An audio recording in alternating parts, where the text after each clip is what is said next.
Salut, je suis Miguelito, raconte. Connais-tu l'histoire du cerf et de l'œil du maître? Tu vas voir que rien ne sert de se cacher lorsque l'œil du maître veille. Et à la fin, je te dévoilerai la morale de cette histoire avec en plus un petit bonus qui risque de te surprendre. Alors ouvre bien tes oreilles et embarque avec moi dans cette aventure que je te raconte maintenant.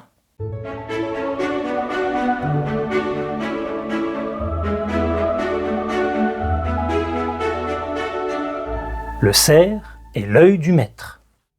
Par un petit matin d'automne, un cerf effrayé surgit du bois en courant à toute vitesse. Ses flancs se soulevaient à chaque respiration, ses yeux étaient pleins de panique. Derrière lui, on entendait les aboiements des chiens et les cris des chasseurs. En regardant autour de lui, le cerf aperçut une vieille grange en pierre, un peu à l'écart. Il n'avait pas le temps de réfléchir. Il bondit à l'intérieur. Là, dans la pénombre, se trouvaient plusieurs bœufs qui mâchaient paisiblement leur foin, balançant doucement leur queue. Ils sursautèrent en voyant cette bête sauvage entrer dans leur abri. « Que fais-tu ici ?» demanda l'un d'eux. « Tu es fou! Si le fermier te voit, tu es perdu, et nous aussi !» Le cerf, haletant, répondit d'une voix implorante. « Je n'ai nulle part où aller. Les chasseurs sont juste derrière moi. Si je sors, je suis fini. Pitié, laissez-moi me cacher. Je ne resterai pas longtemps. » Les bœufs se regardèrent, hésitants. « Tu ne peux pas rester ici, c'est dangereux. »« Écoutez, » reprit le cerf, « si vous me cachez, je vous promets quelque chose. Je connais les pâturages les plus riches, les herbes les plus tendres, là où les hommes ne vont jamais. Je vous guiderai. Ce que vous ferez aujourd'hui pour moi, je vous le rendrai. » Les bœufs soupirèrent. Puis le plus âgé dit doucement. « Soit. Cache-toi au fond, derrière les outils, mais sois silencieux et surtout ne bouge pas. » Le cerf se glissa dans un recoin sombre de la grange, entre les barrières et un vieux tonneau. Il ne respirait presque plus. La journée s'écoula lentement. Vers le soir, les employés entrèrent, comme d'habitude, et déposèrent du foin frais, chargèrent la paille, s'occupèrent des bêtes et discutèrent entre eux. Mais aucun ne remarqua la présence du cerf. Même le responsable, qui passait tous les jours faire un tour rapide, ne vit rien d'étrange. Le cerf, soulagé, soupira longuement. Il releva un peu la tête et murmura « Merci mes frères, vous m'avez sauvé. »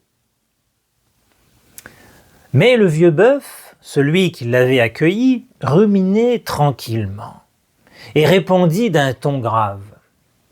« Attends un peu, le maître n'est pas encore passé. Lui, il ne fait pas que regarder, il observe, et lui, il voit tout. » Peu après, la porte de la grange s'ouvrit en grinçant. C'était le fermier. Il marchait lentement, les mains dans le dos, les bottes pleines de terre. Il s'arrêta à chaque place réservée aux animaux, observant les bêtes, touchant la paille, reniflant l'air. « Cette litière est trop vieille, dit-il. Il faut la changer. Et ce foin, vous appelez ça nourrir des bœufs?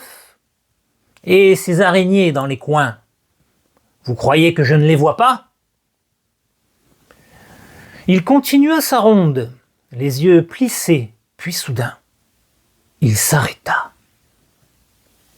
Quelque chose clochait.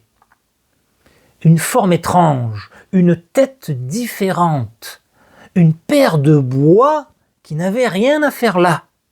« Qu'est-ce que c'est que ça ?» cria-t-il. En quelques secondes, les employés accoururent. Ils virent le cerf qui se leva d'un bond, mais trop tard.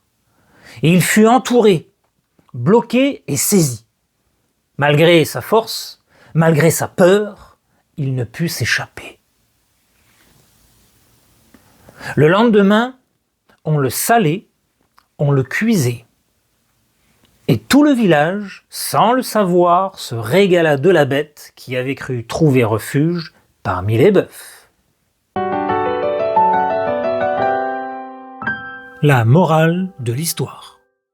Mais que nous raconte vraiment cette histoire ? Eh bien, elle nous apprend que se cacher dans un endroit qui n'est pas le sien, en comptant sur la discrétion des autres, c'est prendre un risque. Car un jour ou l'autre, quelqu'un finira par regarder de plus près. Le pauvre cerf pensait être bien caché, à l'abri, invisible. Les employés n'ont rien vu, le responsable non plus. Mais le maître, lui, il a l'œil. Pas un œil pressé, pas un œil distrait. Un œil qui connaît chaque coin de sa grange, chaque morceau de paille, chaque tête de bœuf. Et c'est ce regard-là, ce regard attentif, qui a tout découvert. Il n'y a rien de plus efficace qu'un œil qui observe avec soin. Un maître qui surveille vraiment voit ce que les autres laissent passer. Alors, mieux vaut être prudent et ne jamais croire qu'on est totalement invisible, car l'œil du maître, lui, ne dort jamais.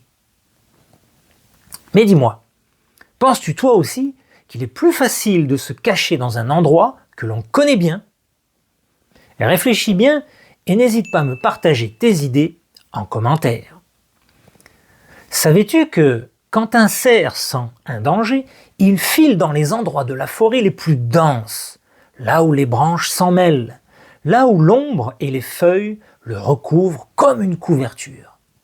Parfois il se couche dans les hautes herbes, tout immobile, si bien que même un promeneur attentif peut passer tout près de lui sans le voir. Il écoute, il flaire, il attend le beau moment.